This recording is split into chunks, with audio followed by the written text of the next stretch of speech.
आप पैसे कमाते तो बहुत हैं, लेकिन आपके घर में नहीं रुकता है। क्यों नहीं रुकता है, चलिए जानते हैं बाबा के माध्यम से।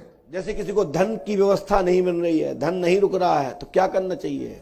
अभी तक मेरे ज्ञान के अनुसार अगर आप कमा पैसा रहे हैं लेकिन आपके घर में रुक नहीं रहा है, तो मेरे ख्याल से आपको जो आपके फालतू खर्चे हैं, जो आपकी जरूरत के नहीं हैं, आपको उन खर्चों को रोकना चाहिए, जिससे आपके घर में जो पैसा है वो बचना शुरू हो जाएगा।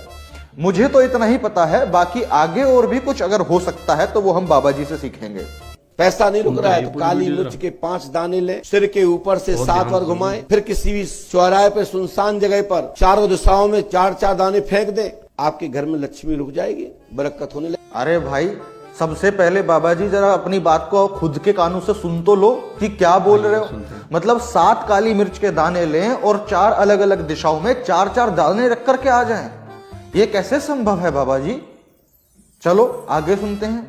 होने लगेगी, धन का लाभ होने लगेगा, रास्ता बनेगा, और इसका करके देख लेना, अगले महीने बता देना, तुरंत दान महाकुल्ला। लेकिन जब दान रुकने लगे, पैसा आ जाए तो 10 सांस से निकाल देना।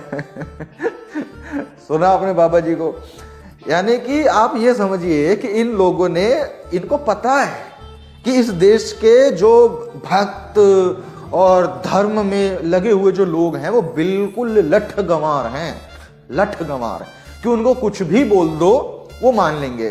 क्यों? क्योंकि एक धर्म की गद्दी पर बैठा हुआ एक बाबा जो है वो इस बात को बोल रहा है, और मान कुछ इसलिए भी लेते हैं कि ये बाबा लोग बोलते हैं कि हमारे शास्त्रों में लिखा है, ये वेदों में लिखा है।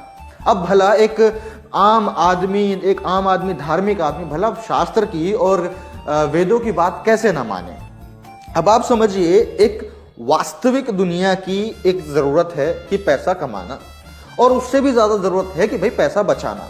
और यदि पैसा नहीं बच रहा है तो उसका एकमात्र उपाय ये है कि आपको अपने फिजूल खर्चे जो है वो कम करने पड़ेंगे, बंद करने पड़ेंगे। फिजूल खर्चे बंद हो जाएंगे, आपका पैसा बचना शुरू हो जाएगा। लेकिन बाबा जी ने बताया कि भैया 7 काली मिर्च के आप लीजिए, उसको अपने सिर के ऊपर से उतारिए और चौराहे पर जाकर चारों दिशाओं में 4-4 रख करके आ जाइए। इससे जो है आपका पैसा बचना जो है वो चालू हो जाएगा। क्या ये कहीं से कहीं तक संभव है? नहीं है। और बाबा ने बोल तो दिया कि ऐसा करके देखो और देखो तुम्हें ये रुकेगा, दावा तो कर दिया। अब क्या कोई ऐसी कमेटी इस सरकार को नहीं बनानी चाहिए? क्या कोई ऐसा कानून पारित नहीं करना चाहिए कि जो ये बाबा लोग बोलते हैं कि भाई ऐसा ऐसा करो और ऐसा होगा, और उस काम को करने के बाद भी यदि रिजल्ट नहीं आता है तो हम इन लोगों के ऊपर में केस कर पाए, हम इन लोगों के ऊपर में फ्रॉड का, जालसाजी का जो है मुकदमा करा पाए कि भैया ये तो जालसाजी के तहत जो है हमारा पैसा लूट लिया, और पैसा लूट करके जो इसने उपाय बताया उसने तो काम किया ही नहीं। तो कहीं ना कहीं सरकार को, जब तक सरकार के माध्यम से इस तरह की गतिविधियां नहीं होंगी, ऐसे बाबा लोग आते रहेंगे और इस देश की भोली भाली जनता को, यार भोली भाली कब तक बोलूं मैं, कब तक भोली भाली बोलूं? चलो, जब तक साधन संसाधन नहीं थे ज्ञान अर्जित करने के, अपनी थिंकिंग को रैशनल बनाने के लिए, अपने दिमाग को डेवलप करने के लिए चीजें नहीं थी कि भाई आपको कहीं से कुछ ज्ञान मिल पाए। अब तो इतने साल हो गए सोशल मीडिया को आए, आपको हर चीज एक सिंगल क्लिक के बाद में आपको मिल सकती है। आप हर सवाल के जवाब अपने मोबाइल के माध्यम से पूछ सकते हो। अगर इतने समय के बाद भी यदि लोग ऐसी छोटी छोटी चीजों पर विश्वास करते रह गए हैं तो कब तक मैं भोली जनता बोलूं? अब तो हमको मूर्ख जनता बोलना पड़ेगा। तब तक ये मूर्ख जनता जो है इन जैसे बाबा लोगों को सुनती रहेगी और अपनी गाड़ी मेहनत की कमाई का पैसा जो कि इनको घर में बचाना चाहिए वो इनको दान करने में देती रहेगी। अब जब तुम अपनी गाड़ी कमाई का पैसा इन लोगों को फालतू फंड में दान देते फिरोगे तो भैया तुम्हारे घर में पैसा कैसे बच जाएगा?